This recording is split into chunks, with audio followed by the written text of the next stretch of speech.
There are stories buried so deep in the soil of the American South that even the land itself seems unwilling to speak about them. Stories whispered only in fragments, stories passed down without names, without dates, without proof, and yet somehow they never disappear.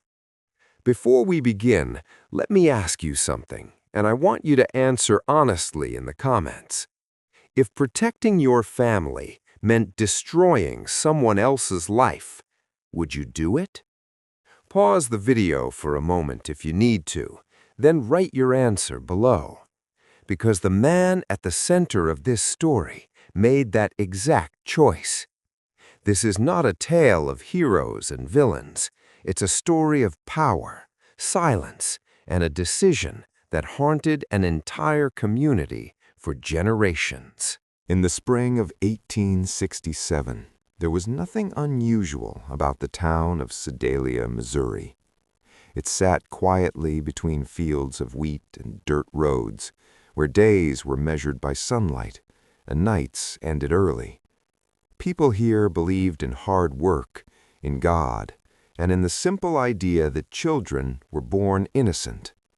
No one locked their doors, no one counted their tools at night, and no one believed evil could arrive wearing the face of a child. Sedalia was the kind of place history often forgets, a farming community still healing from the Civil War, a town where grief was common, but fear was not. Life moved slowly here, horses in the fields, wood smoke in the evenings, church bells on Sundays. And in this quiet place, a boy named Timothy Caldwell was growing up. He was 8 years old, small for his age, light-haired, soft-spoken, the kind of child people trusted without thinking. Timothy lived with his parents on the edge of town in a modest farmhouse surrounded by open land. Neighbors described him as polite, reserved, unremarkable. He didn't laugh much, but he didn't cry either. His pale blue eyes rarely wandered. They fixed on people, on animals, on movement. At the time, no one thought that meant anything at all. In 1867, medicine was still learning how the human body worked. The mind was something else entirely. There were no words for psychopathy, no understanding of empathy as a biological function, no way to measure conscience. A child who behaved strangely was simply called quiet or peculiar, and Timothy Caldwell fit neatly into that category, until he didn't. The first person to sense something was wrong was not a neighbor, it was a doctor. Dr. Samuel Harding had come to Sedalia after the war, a trained physician with an interest in childhood development, a rare specialty for the time. He believed careful observation could reveal truth. He kept journals, detailed ones, and in early May of 1867, he wrote Timothy Caldwell's name for the first time. Dr. Harding did not write of violence. He did not write of fear. He wrote of absence, an absence of emotional response, an absence of attachment, an absence of what he called reflective sympathy. Timothy answered questions accurately, calmly, without hesitation, but something in his eyes never changed. Harding noted, "The boy observes as though studying a mechanism, not a person."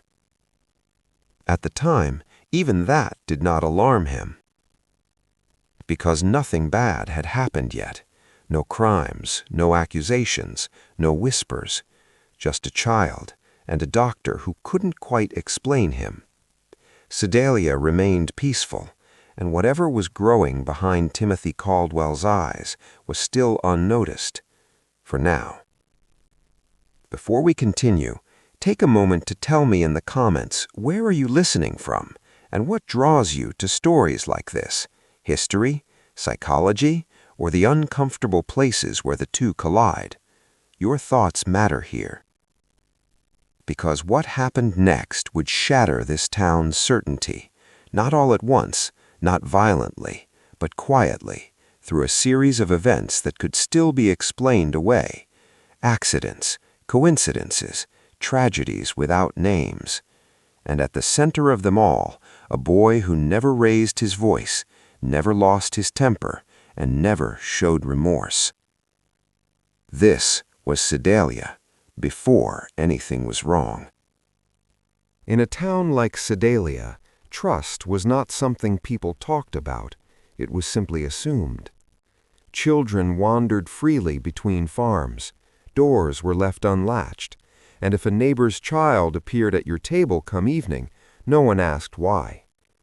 Timothy Caldwell moved easily within this world.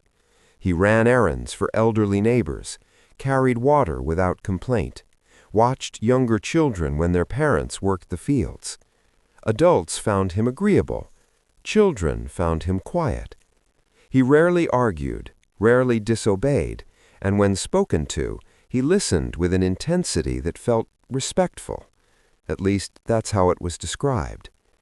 There was something about Timothy that invited confidence. Perhaps it was his stillness, or the way he never interrupted, or the fact that he never demanded attention. In a town shaped by loss and fatigue, a child who asked for nothing felt like a blessing. When tools went missing, no one suspected him. When animals wandered off, his name never surfaced.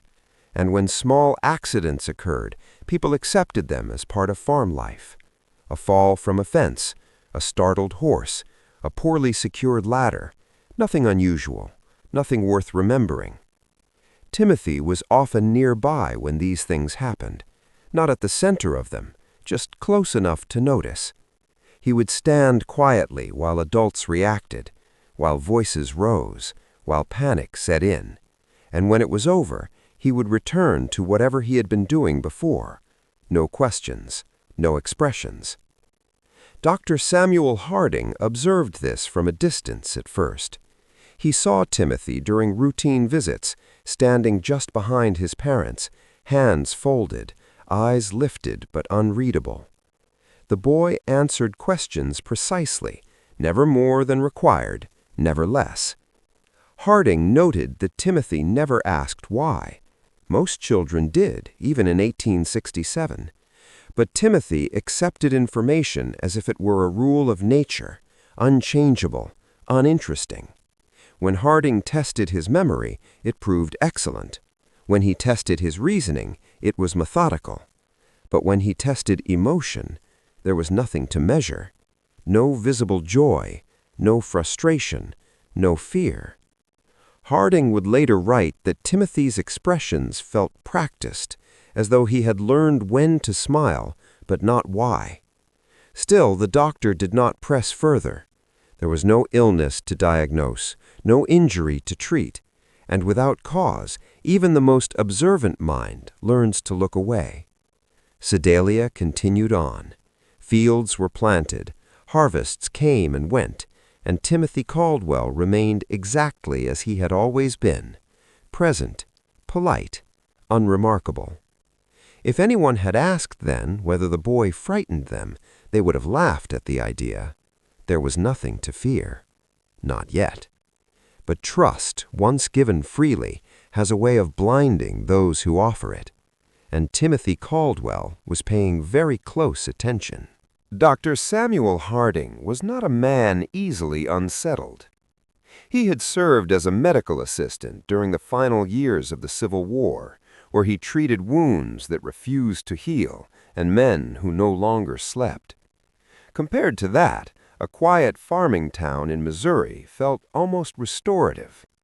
Sedalia gave him something he had not known for years: routine. Morning rounds, house calls, evenings spent writing by lamplight. Harding believed that careful observation, recorded faithfully, was the highest duty of a physician. He kept journals not for publication, but for clarity. Ink, to him, was a way of ordering the world. When Timothy Caldwell's name first appeared in those journals, it was written without emphasis. No underline, no margin notes, no concern. The entry described a routine visit, a child in good physical health, normal development, no visible deformities, clear speech, steady posture. Harding noted that Timothy sat unusually still for his age.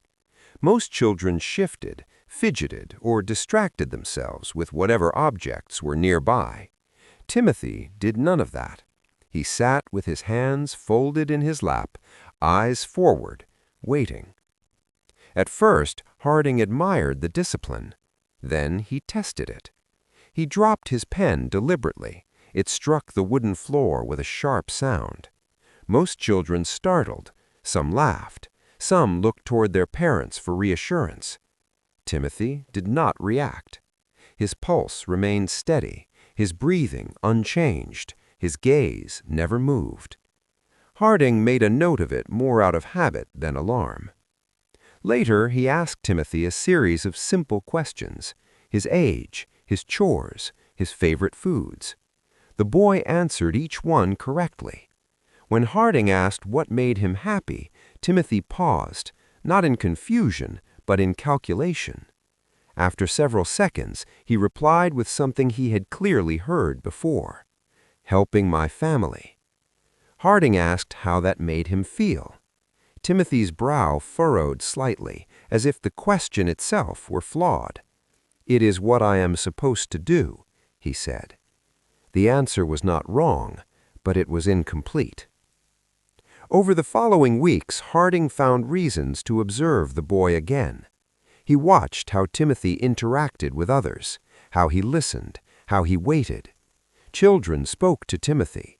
He rarely initiated conversation, but when addressed, he responded appropriately. He mirrored tone, matched expressions.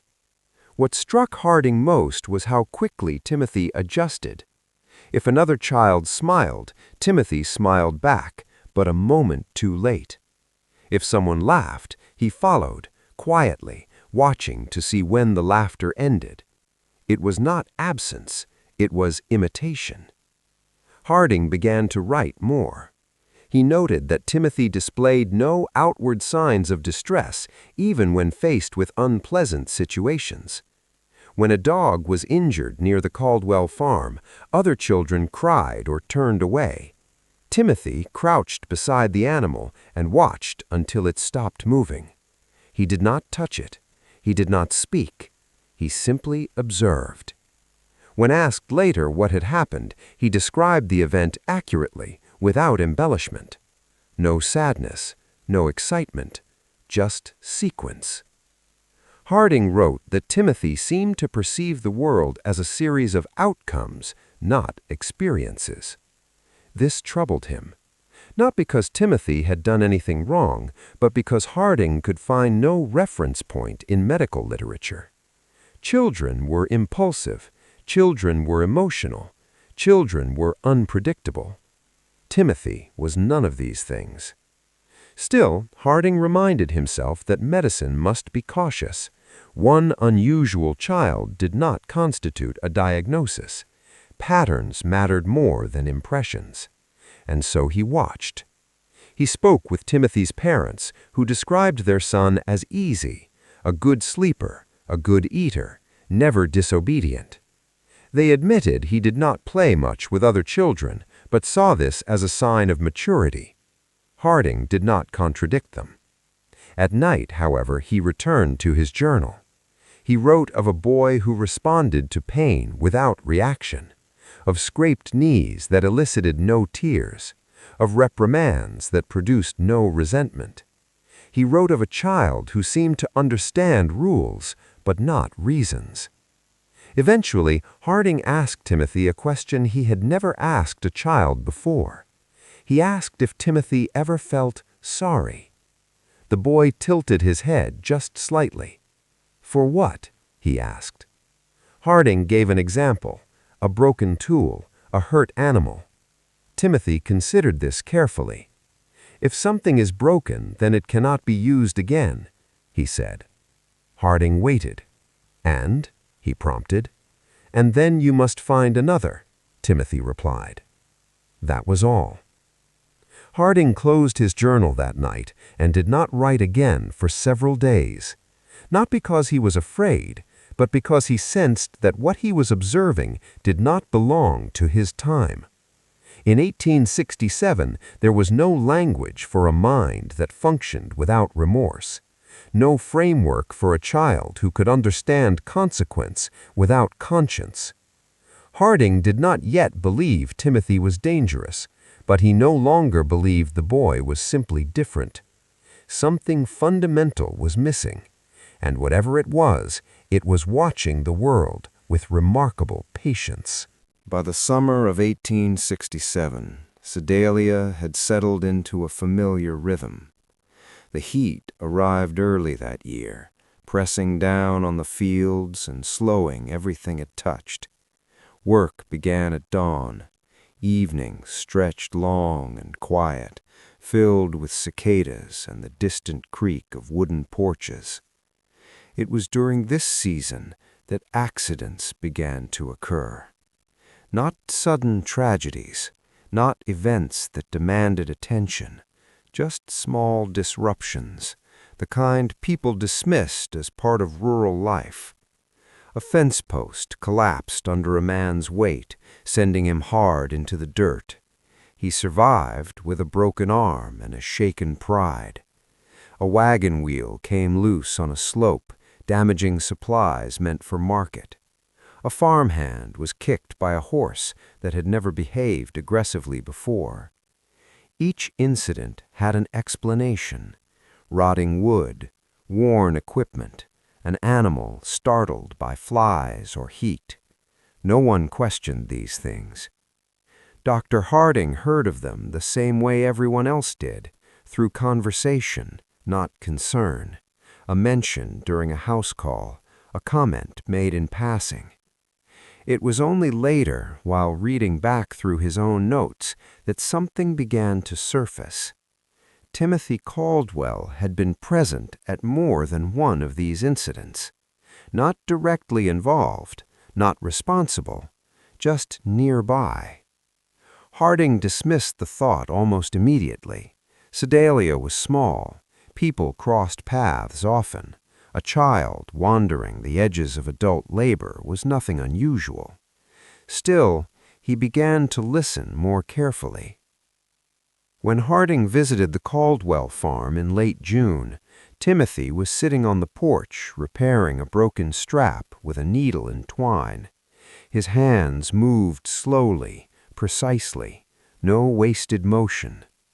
Harding asked him what he was fixing. "A harness," Timothy replied. Harding asked why it had broken. "It was cut," Timothy said. The boy did not look up. Harding paused. "Cut how?" he asked. "With something sharp." Harding examined the strap. The edge was clean, not torn, too clean for normal wear. "Do you know how that happened?" Harding asked. Timothy shrugged. "It stopped working, so I am fixing it." The answer ended there. Harding did not accuse, did not press. He thanked the boy and moved on. But the moment lingered. In the following weeks, Harding noticed a change, not in Timothy, but in himself. He found his eyes tracking the boy during visits, noticing when he entered a room, when he left, how he stood when others spoke. Timothy did not evade attention, he simply did not seek it. And when accidents occurred, he listened closely to how adults described them. Harding saw this once clearly.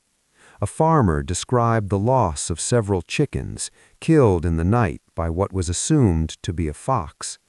The man was angry, gesturing with his hands, recounting the damage. Timothy stood nearby, watching the man's face, not his hands, not the ground. His eyes followed every change in expression. When the farmer finished, Timothy asked a single question. "How many were lost?" The farmer answered, Timothy nodded. Nothing more. No sympathy, no curiosity, just data. Harding wrote later that it was not the question that unsettled him. It was the precision of it, the way Timothy seemed to catalog events, as though collecting information rather than reacting to it. By midsummer, Harding had begun a separate section in his journal. He did not title it, he simply left space. In these pages, he recorded patterns, incidents involving damaged tools, animals found injured in unusual ways, small mishaps that disrupted daily life but did not provoke investigation.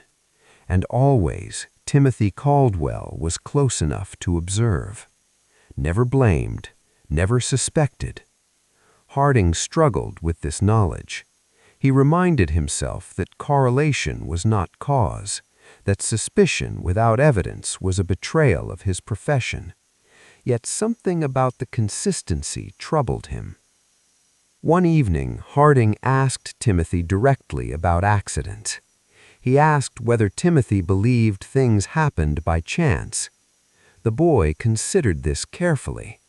"Some things do," he said. "And others?" Harding asked. "They happened because someone makes them happen." The statement was delivered calmly, without emphasis. Harding asked how one could tell the difference. Timothy looked at him then, really looked at him. "You watch what changes and what does not." That night, Harding did not sleep well. For the first time since arriving in Sedalia, he considered the possibility that the boy he had been observing was not merely unusual, but intentional. Still, nothing had occurred that demanded action. No death, no crime. Only a growing sense that the quiet order of the town was being tested, not by chaos, but by careful hands. And Timothy Caldwell remained exactly where he had always been, on the edge of things, watching. Before we go further, let me ask you something.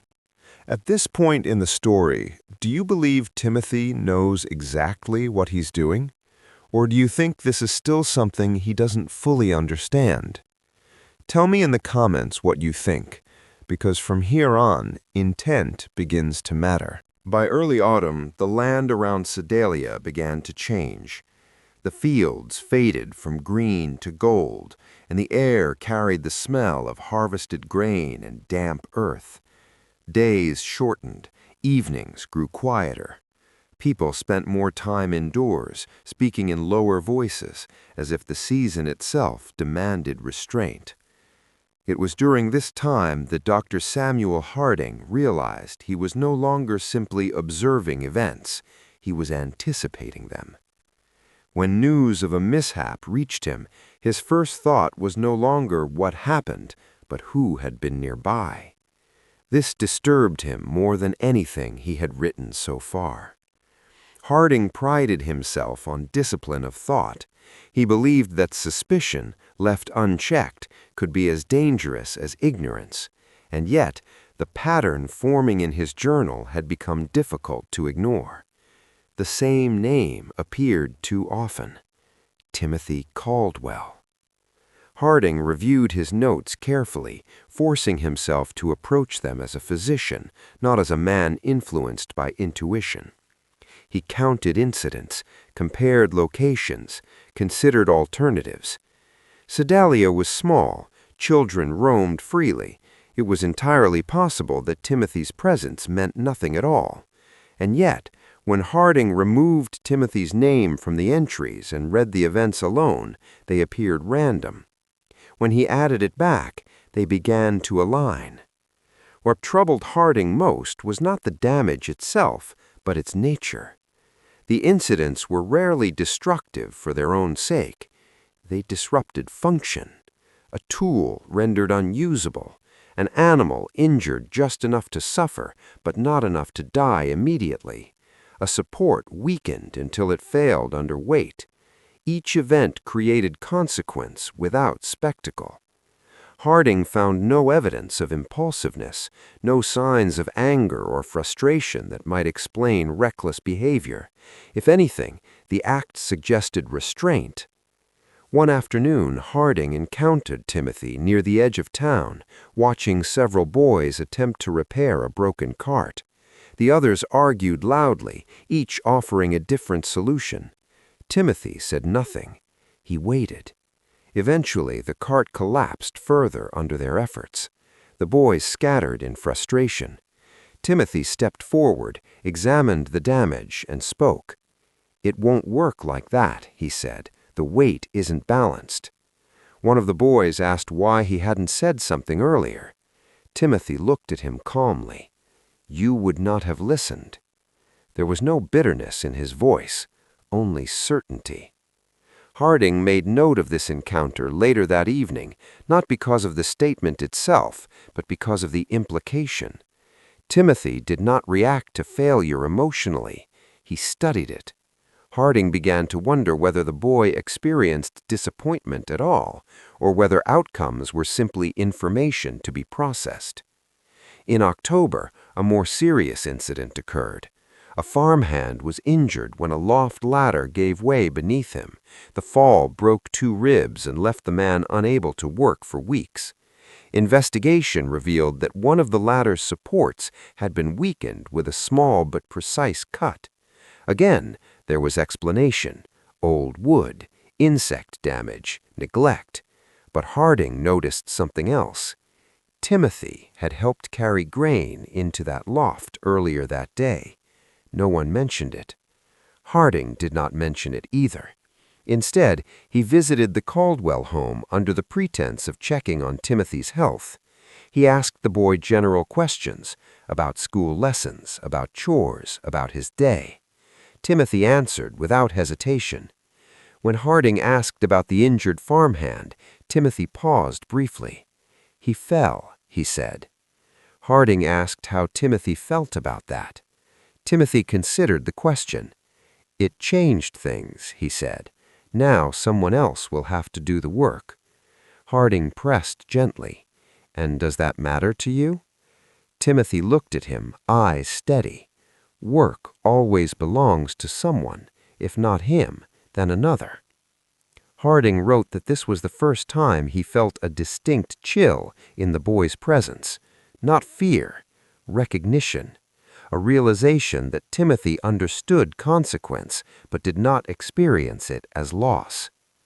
By late autumn, Harding found himself standing at a threshold he did not know how to cross. There was still no crime, still no accusation that could be spoken aloud. Only a growing awareness that Timothy Caldwell was not simply responding to the world around him.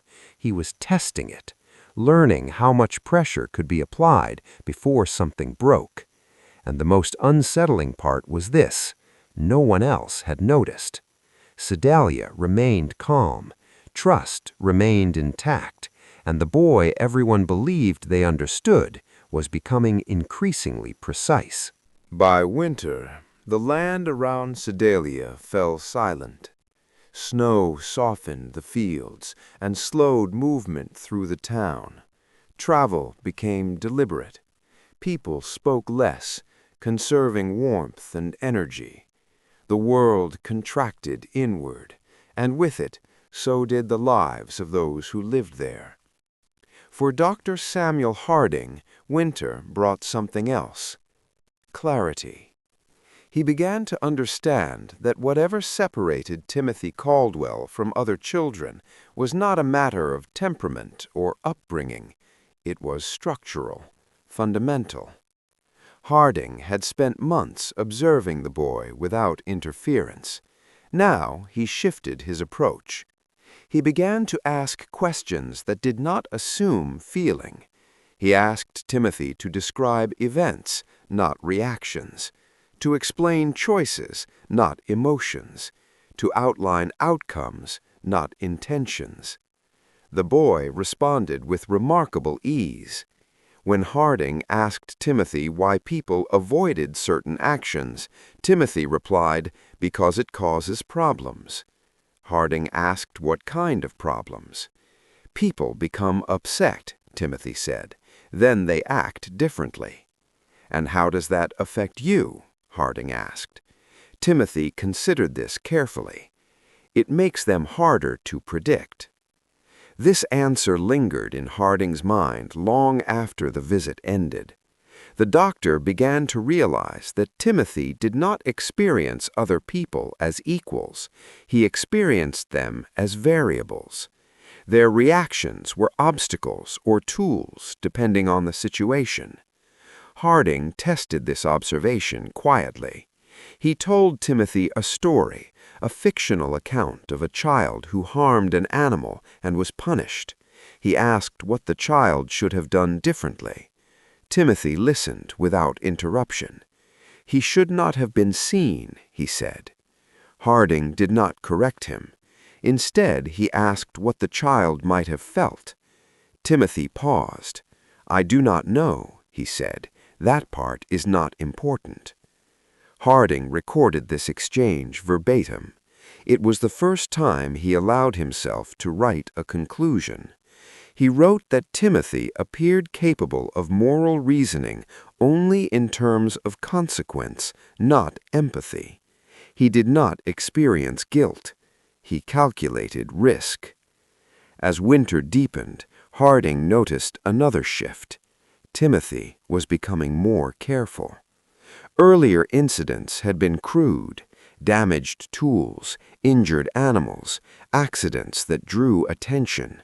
Now nothing of the sort occurred. Weeks passed without mishap. Sedalia relaxed, but Harding did not. He recognized the pattern immediately. The boy had learned. Where once Timothy observed openly, he now did so from a distance. Where he was present during incidents, he now arrived afterward, or not at all. Harding suspected this was not coincidence. It was adaptation. One afternoon, Harding visited the Caldwell home during a snowfall. Timothy was indoors, reading from a small stack of borrowed books. Harding asked what interested him. "People," Timothy said. "What about them? How they decide what is allowed." Harding asked whether Timothy believed rules were important. "Yes," the boy replied. "They show where the limits are." "And if someone crosses them?" Harding asked. "They learn something," Timothy said. Harding asked what they learned. Timothy closed the book. "How much it costs." The doctor wrote later that this was the moment his uncertainty ended. There was no longer a question of whether Timothy understood harm. He understood it completely. What he lacked was the internal barrier that prevented most people from inflicting it. Harding found himself faced with a reality he could not share. To accuse a child without evidence would destroy lives, possibly his own. To remain silent felt increasingly irresponsible. There were no institutions equipped to handle such a case, no language to explain it, no authority that would listen. Harding could only continue to observe and wait. Winter would not last forever, and when it ended, the town would begin to move again. So would Timothy Caldwell. Spring returned to Sedalia without ceremony. The snow melted into mud, roads softened, fields reopened themselves to labor. Life resumed its quiet momentum, as though winter had been nothing more than an interruption. For most of the town, the season brought relief. For Dr. Samuel Harding, it brought dread. He understood now that whatever Timothy Caldwell was learning during the colder months had not been forgotten. It had been refined. The boy emerged into spring unchanged in appearance. He remained polite, attentive, small for his age. But Harding sensed something different. Timothy no longer lingered near trouble. He no longer watched openly. Instead, he positioned himself where outcomes could be observed without association. The first death occurred on a mild morning in April. It was an older man, Mr. Ellis, who lived alone on the outskirts of town. He was found at the base of his cellar steps, neck broken, one foot twisted beneath him at an unnatural angle. The conclusion was immediate. A fall. The steps were steep. The light was poor. Accidents happened. Harding was called later that day. He examined the body with care, documenting the injuries as required. There were no defensive wounds, no signs of struggle. But when Harding inspected the cellar steps, he noticed something small. The edge of the third step had been weakened, not shattered, not broken, just thinned, enough to fail under weight. Harding asked who had been on the property recently. A neighbor mentioned Timothy Caldwell. The boy had been seen helping Mr. Ellis carry supplies into the cellar 2 days earlier. No one suggested this meant anything. Harding said nothing. At the Caldwell home, Timothy answered questions calmly. He recalled the visit to Mr. Ellis without hesitation. He asked for help, Timothy said, so I helped. Harding asked whether anything unusual had happened. No, Timothy replied. Harding asked whether Timothy felt anything about the man's death. He paused. He won't need help anymore, he said. That was all. The town mourned briefly. Mr. Ellis had no family nearby. His death was sad, but not disruptive. Life adjusted itself. Harding did not. He returned to his journals and reviewed everything he had written since the previous spring. The damaged tools, the injured animals, the weakened structures. This was not escalation, it was completion. Timothy had learned enough. What followed only confirmed it. Within weeks, a child was injured when a gate collapsed. Not killed, but hurt badly enough to draw attention. The gate's hinge had been loosened. Timothy had been seen nearby earlier that day. Still, no one spoke his name aloud. Harding realized then that the boy was testing not just outcomes, but tolerance.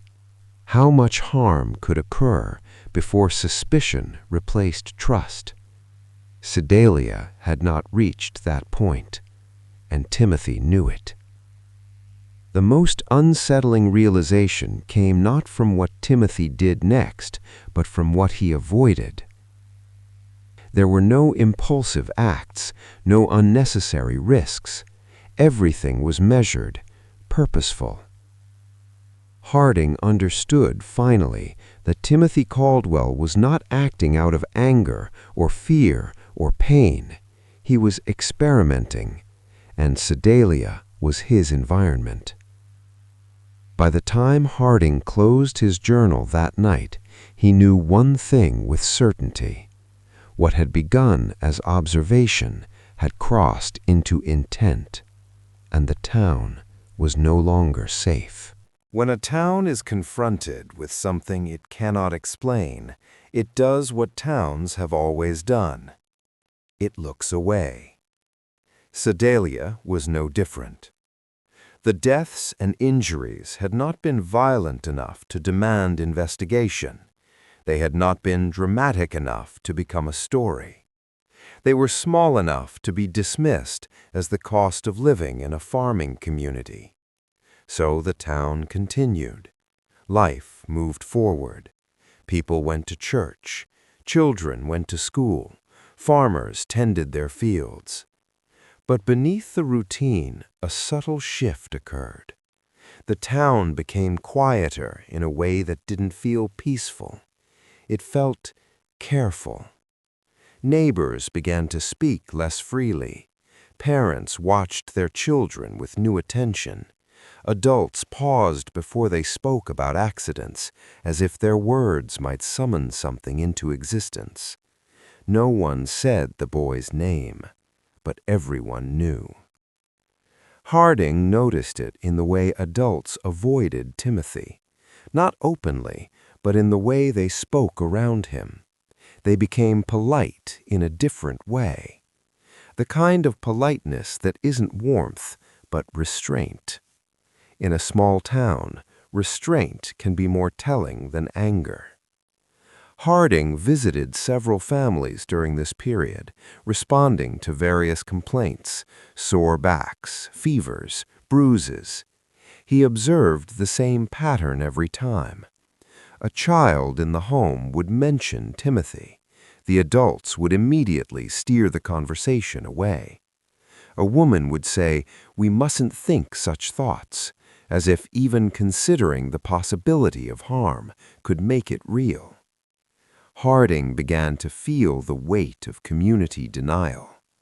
People were not refusing to see, they were refusing to admit what they saw. There is a particular kind of fear that is not loud, it is quiet. It sits in the chest like a stone, and it grows heavier when no one speaks about it. Harding wrote in his journal that he believed the town was protecting itself, that they were attempting to preserve the idea of innocence.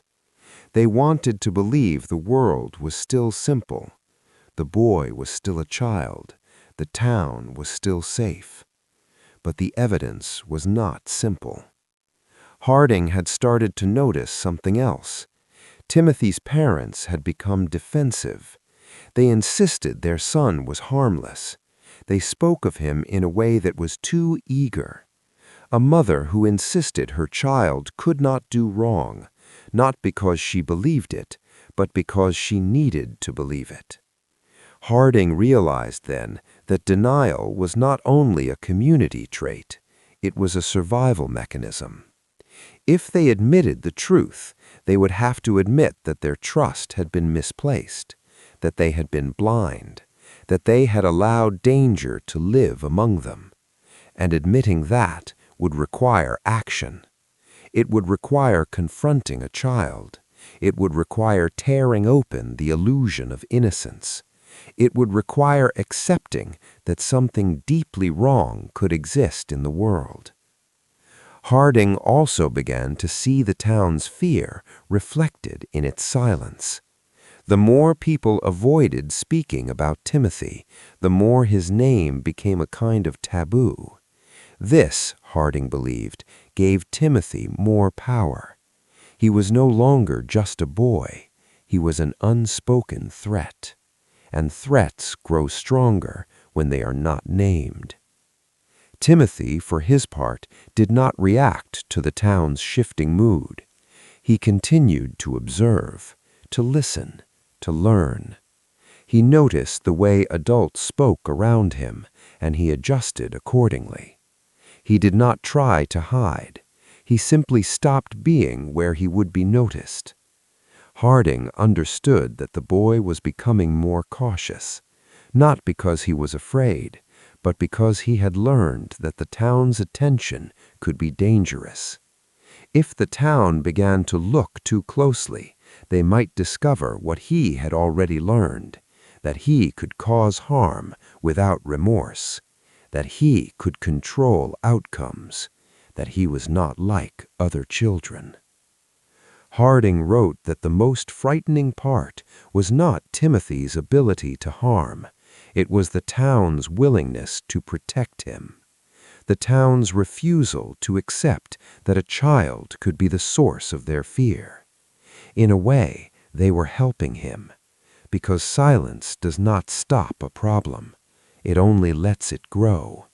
And in Sedalia, the problem was growing. Dr. Samuel Harding had spent his life believing in the power of observation. He believed that if he watched closely enough, if he recorded carefully enough, the truth would reveal itself. But as winter became spring, and spring began to fade into summer, Harding realized something else. The truth did reveal itself, but no one wanted to accept it. The first time Harding felt the weight of that reality, he was sitting in his small office, the lamp burning low, his journal open. He had written the words again and again, "The boy is learning." But now the phrase felt different. It felt like a warning. Harding had always considered himself a man of science, a man of reason, a man who could separate his emotions from his work. Yet the longer he watched Timothy Caldwell, the more he found his own feelings intruding.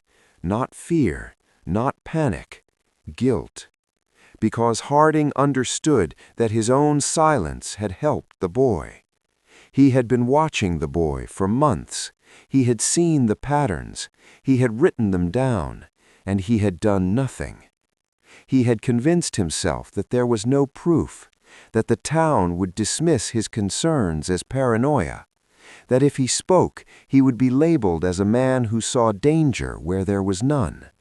He had chosen safety over action, and now the boy was learning how to be safe too. Harding began to notice that Timothy's behavior had become more controlled. Earlier incidents had been crude and obvious. Now they were subtle.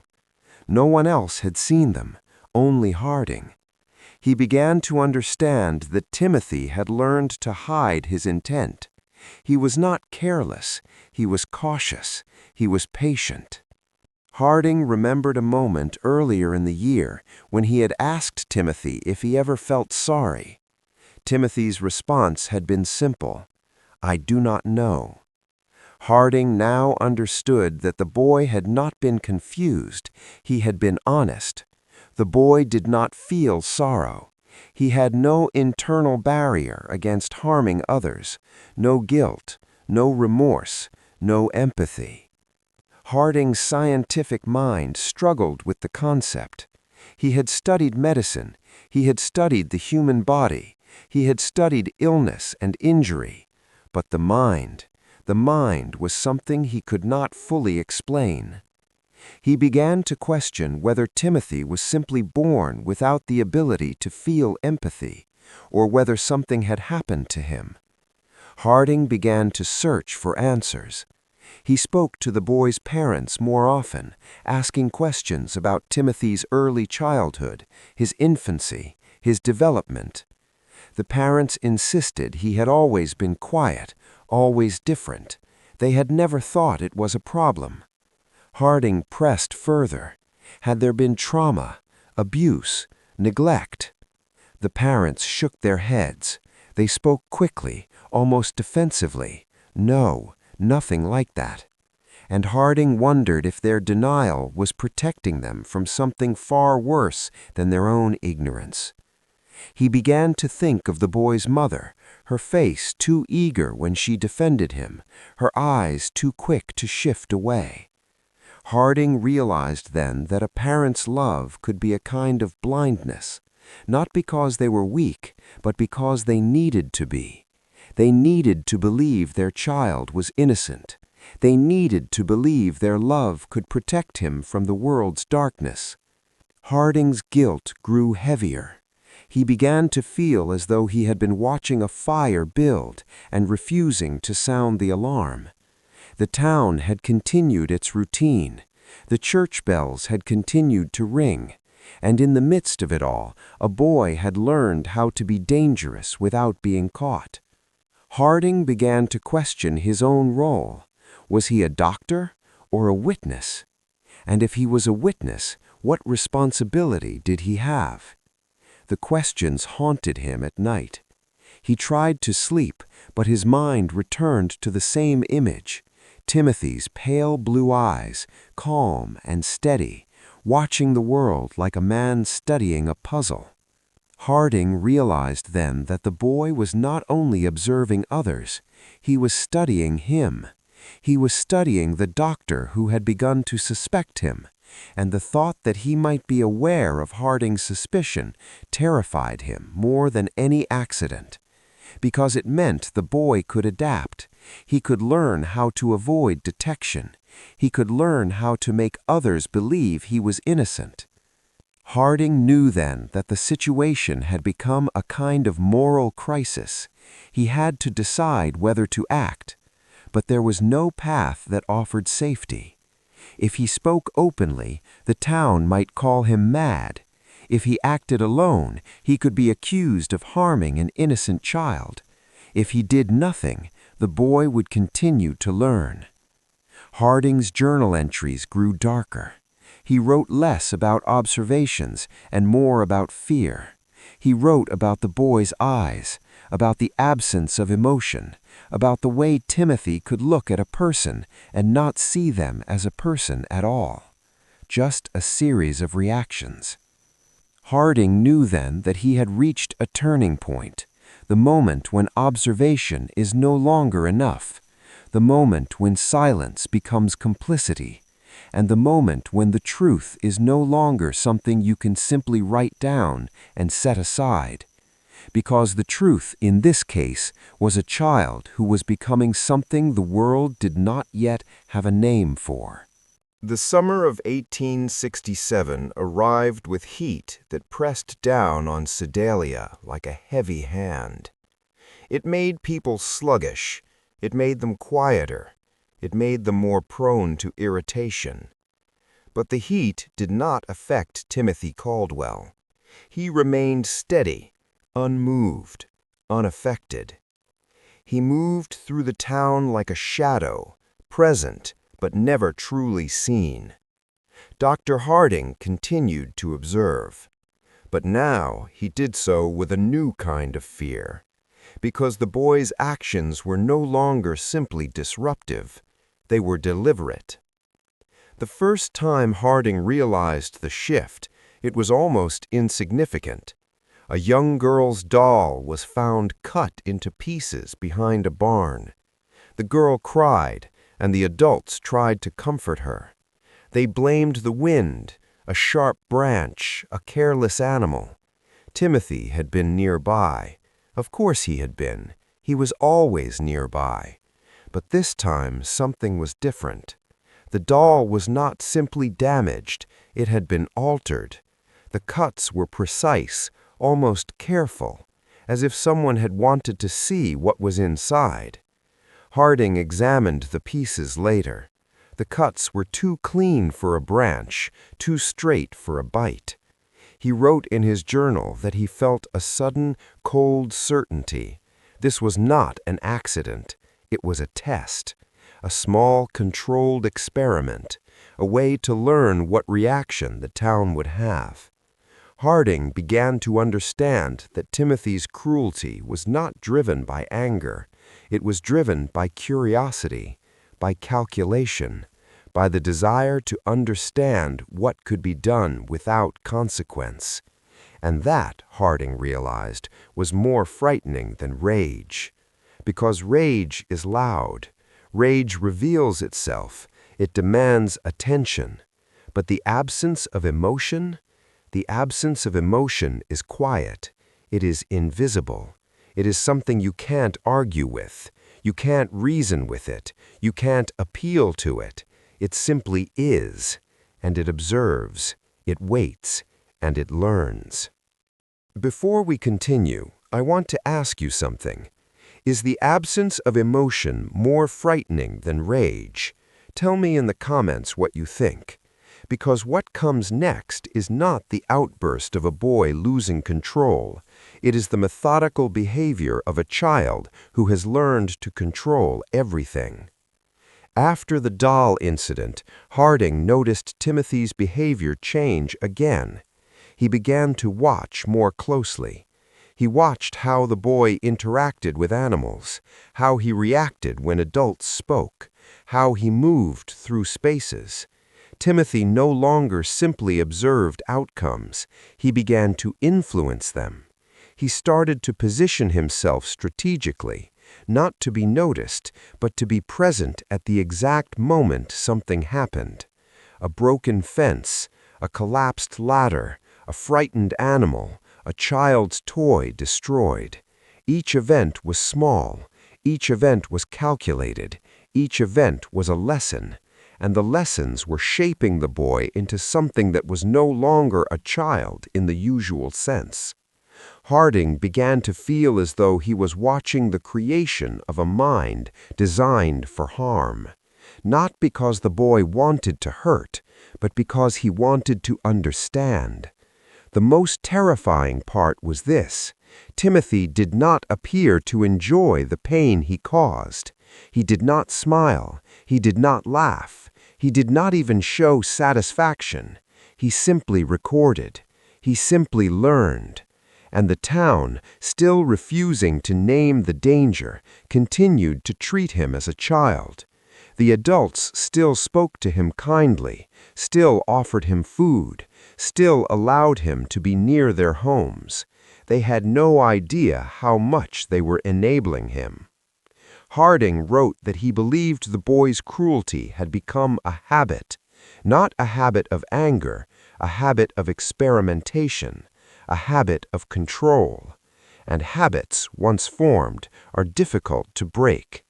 The boy's actions had moved from random accidents to deliberate experiments, and Harding feared what the next experiment would be, because it would not be a toy, it would not be an animal, it would be a human being. As the heat of summer deepened, the town of Sedalia began to change in subtle, almost imperceptible ways. The changes weren't obvious to outsiders. To someone passing through, it would have seemed like any other farming community. People working in the fields, children playing near the roadside, families gathering in the evenings. But the people who lived there knew something had shifted. They could feel it in the way conversations ended suddenly, in the way mothers pulled their children closer, in the way men stopped sharing stories and started watching the faces of those around them. Fear was no longer a silent companion. It had begun to speak, not through words, through superstition. In the absence of an explanation, the town turned to old beliefs, to the kinds of stories people tell when they want to make sense of the world without admitting that they don't understand it. They began to whisper about spirits, about curses, about punishment for sins. It was easier to believe that some ancient force was responsible for the strange accidents than to admit that a child, someone they had known and trusted, could be the source of their fear. It was easier to believe in the supernatural than to accept the possibility that the world contained a mind without conscience. Harding watched this shift with growing unease. He saw it in the way people spoke about the Caldwell family. They no longer described Timothy as quiet or polite. They described him as unnatural. They said he had strange eyes. They said he looked too calm. They said he had something wrong inside him. And as these stories spread, the town began to treat the Caldwell home differently. People avoided walking past it when possible. They crossed the street. They changed their routes. Some refused to speak to the family at all.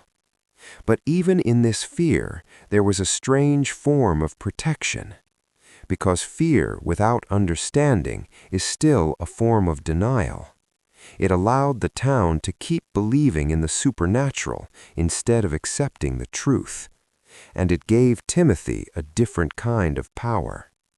If people believed the boy was cursed, they would not suspect him of being capable of intentional harm.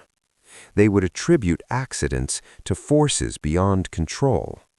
It was a strange kind of camouflage. Harding realized that the town's superstition was not a sign of irrationality. It was a sign of desperation. When people are afraid, they will reach for anything that allows them to avoid the truth. The truth was too heavy to bear. To admit that a child could be cruel without cause would mean admitting that innocence was not guaranteed. It would mean admitting that the world could be dangerous even in the places where safety should be absolute. And so the town chose to believe in spirits instead. Harding tried to bring the conversation back to reality.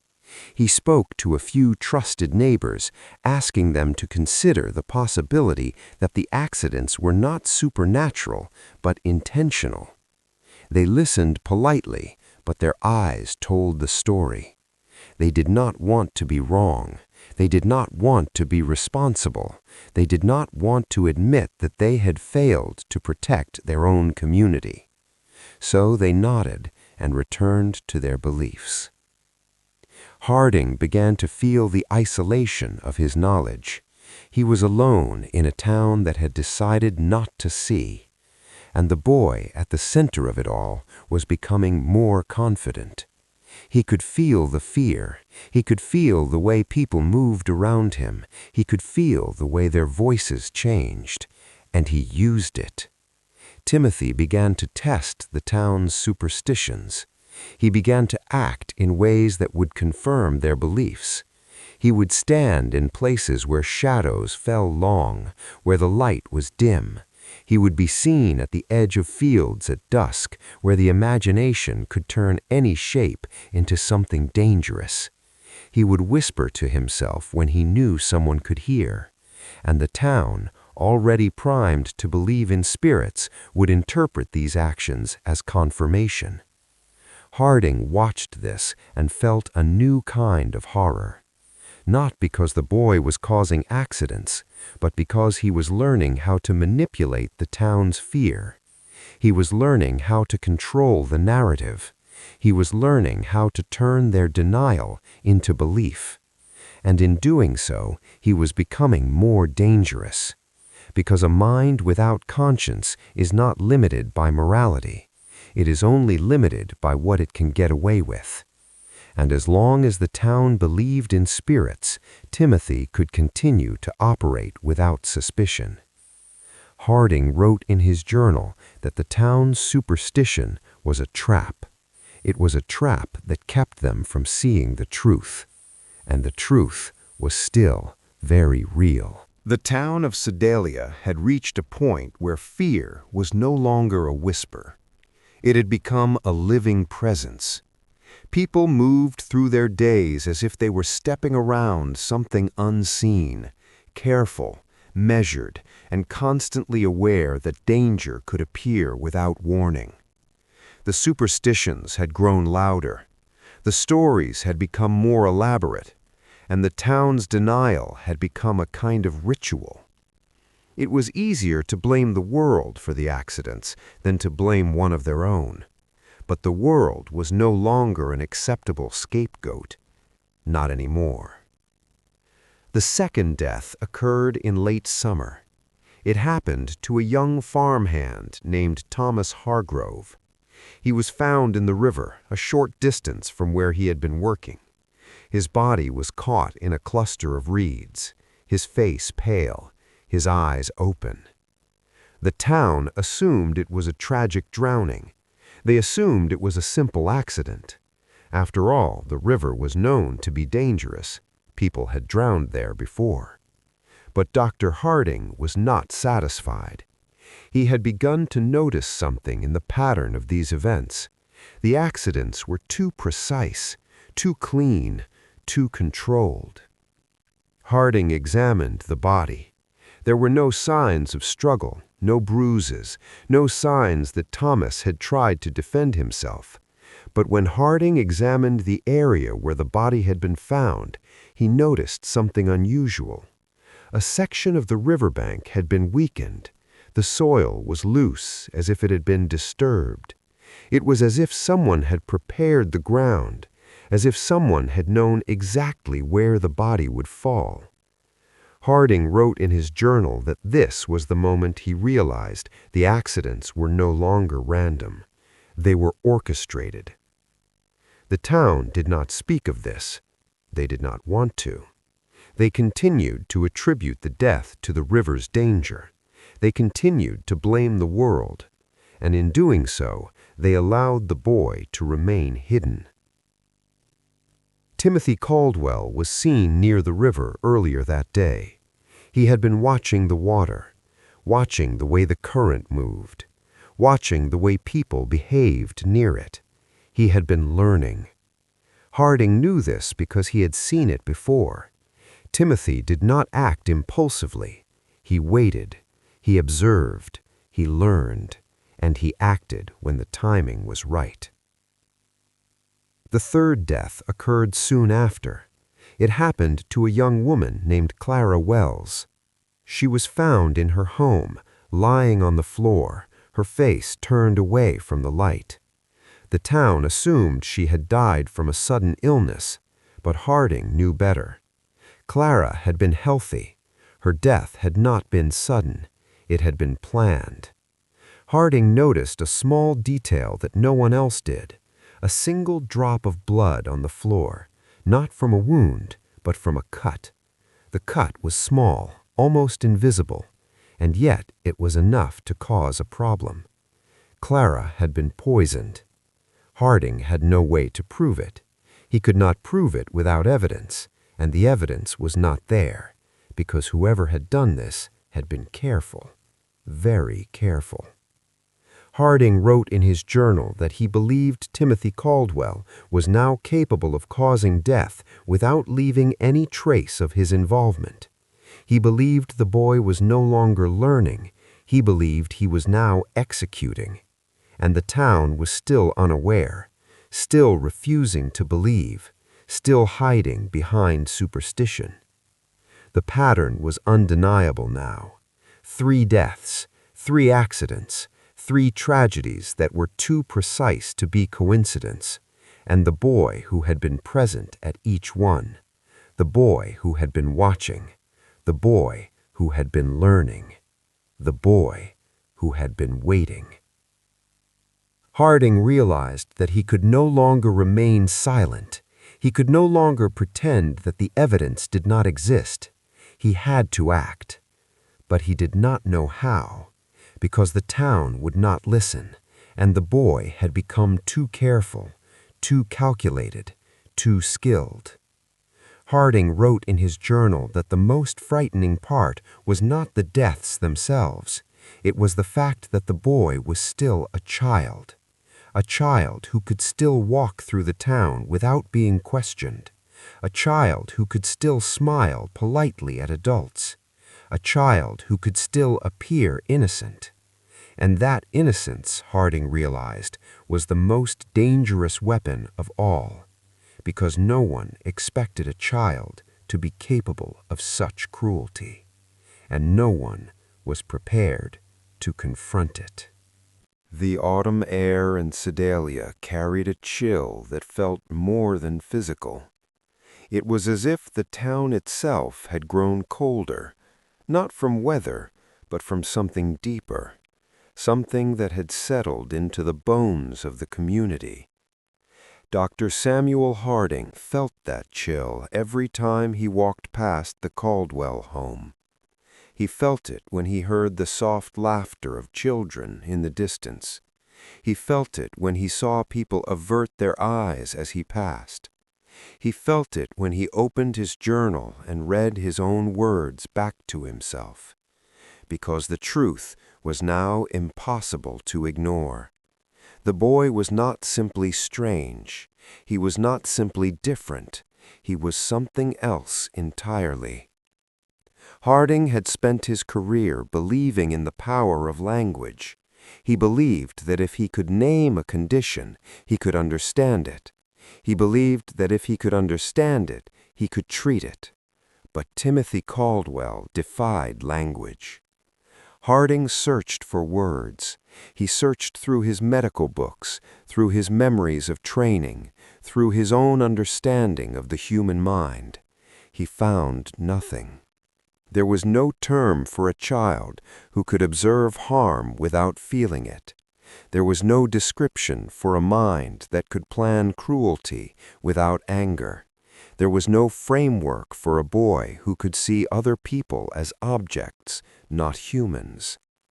Harding began to feel as though he was standing at the edge of a cliff, looking down into a dark abyss. He could not see the bottom. He could not name what he saw, and that, more than anything, terrified him. Because if he could not name it, he could not explain it, and if he could not explain it, he could not convince anyone else. Harding began to write differently. He stopped writing about incidents. He began writing about patterns. He began writing about the boy's lack of emotion. He began writing about the way Timothy could describe death as if it were a mathematical equation. He began writing about the way the boy watched people as though they were machines. He wrote that Timothy did not view others as people with feelings. He viewed them as things to be studied. He wrote that the boy's eyes were like a mirror that reflected nothing back. Harding knew he was describing something that had no name. He knew he was describing what would one day be called psychopathy. But the word did not exist yet, and even if it did, no one in Sedalia would believe it, because the idea that a child could be capable of such darkness was too monstrous to accept. Harding tried to imagine how he would explain this to someone else. He tried to imagine what he would say to the town. He tried to imagine what he would say to Timothy's parents. He could not find the words. So he did what he always did. He continued to observe. He continued to write, and he continued to wait. He waited for the moment when the town would finally see what he had seen for months. He waited for the moment when the evidence would become undeniable. He waited for the moment when someone would finally speak the truth out loud. But the truth remained silent, and the town remained trapped in its own denial. Harding wrote that the boy's innocence was not a gift. It was a mask that made the world more vulnerable. Because when a child smiles, people lower their guard. When a child is quiet, people trust him. When a child appears harmless, people do not look for danger. And Timothy Caldwell had learned this. He had learned how to use the world's expectations against it. He had learned how to blend in. He had learned how to make people believe in a version of him that did not exist. And in doing so, he had become more powerful. Because power, Harding realized, does not always come from strength. Sometimes it comes from being underestimated. And Timothy Caldwell had mastered that skill. The town of Sedalia was no longer just afraid. It was restless. People were beginning to speak in hushed tones, not about spirits anymore, but about something far more disturbing. They were beginning to suspect that the evil was not a ghost. It was a child. And the more the town suspected, the more the fear became unbearable. Harding could feel the shift. The atmosphere had changed. The town was no longer pretending. It was searching. But they were searching blindly, without evidence, without understanding, without direction. And that was the worst part, because fear without direction becomes chaos. The townspeople began to gather in small groups, whispering about what should be done. Some argued that the boy should be taken away. Others insisted he should be punished. Others still believed that the family should be blamed, that the parents must have known something, that they were somehow responsible. But no one wanted to be the one to accuse a child. No one wanted to be the one to admit they had been wrong. And so the conversations remained whispers. The town remained divided. And Timothy remained free. Harding knew that he could not keep his findings hidden forever. He knew that if he did not act, the boy would continue to grow bolder. He would continue to test the town's fear. He would continue to cause harm without consequence. Harding wrote in his journal that the town's silence was not protection, it was permission. Permission for Timothy to continue. And then, in late autumn, something happened that changed everything. A child went missing. A young girl named Mary was last seen near the edge of town, close to the woods. Her mother had sent her to fetch water. She never returned. The town was thrown into panic. Search parties were formed. People ran through the fields calling her name. They searched the woods. They searched the river. They searched everywhere. But Mary was nowhere to be found. Harding joined the search. He searched until his legs burned and his lungs ached. He searched until the sun sank below the horizon. And as he searched, he began to feel something he had not felt in months. Hope. Because if the girl was missing, then perhaps the boy had not harmed her. Perhaps she had simply wandered off. Perhaps this was not connected to the other deaths. Perhaps the town was still safe. But that hope was short-lived, because a few days later, Mary was found, in the woods, not far from where she had been sent. Her body was cold. Her face was peaceful, as if she had simply fallen asleep. Harding examined her, and he felt the same cold dread he had felt with the others. The signs were the same. No struggle, no panic, no signs of fear. Only the final, terrifying silence. Harding knew then that the boy had taken her. He knew it with a certainty that made his stomach turn. And he knew that the town would finally have to confront the truth. The boy was not a ghost. He was not a curse. He was not a product of evil spirits. He was a human being, a child, a monster. Harding wrote in his journal that the town would never be the same, that the innocence of childhood had been shattered, that the line between good and evil had been blurred. And he wrote something else, something he could not ignore. He wrote that the boy's lack of conscience was not something that could be cured. It was not something that could be explained. It was something that existed inside him, waiting to be unleashed. And the worst part? The boy was still smiling. The boy was still blending in. The boy was still a child. And the town, despite everything, still did not know what to do. Because how do you punish a child for something that seems impossible? How do you confront a mind that cannot feel guilt? How do you stop a person who does not understand what they are doing? Harding wrote that the answer was not simple. The answer was not human.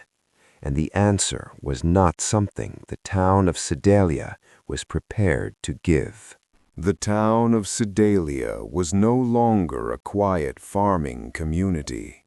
It had become a place where every shadow felt like a threat, where every laugh sounded like a warning, where every child's smile felt like a question. The people of the town had been forced to face a truth they had tried to avoid for months. A child had become the center of their fear, and no one knew how to stop it. Dr. Samuel Harding's journal entries grew darker as the days passed. He wrote about the weight of knowing. He wrote about the loneliness of being the only one who could see the pattern. He wrote about the frustration of trying to convince people who were unwilling to accept the truth. But he also wrote about something else. He wrote about the way the town began to change after Mary's death. It wasn't just fear anymore. It was anger. People wanted someone to blame. They wanted someone to pay. They wanted a sense of control. And when the world feels out of control, humans crave punishment. Harding knew this. He knew that the town's desire for justice could easily turn into something darker.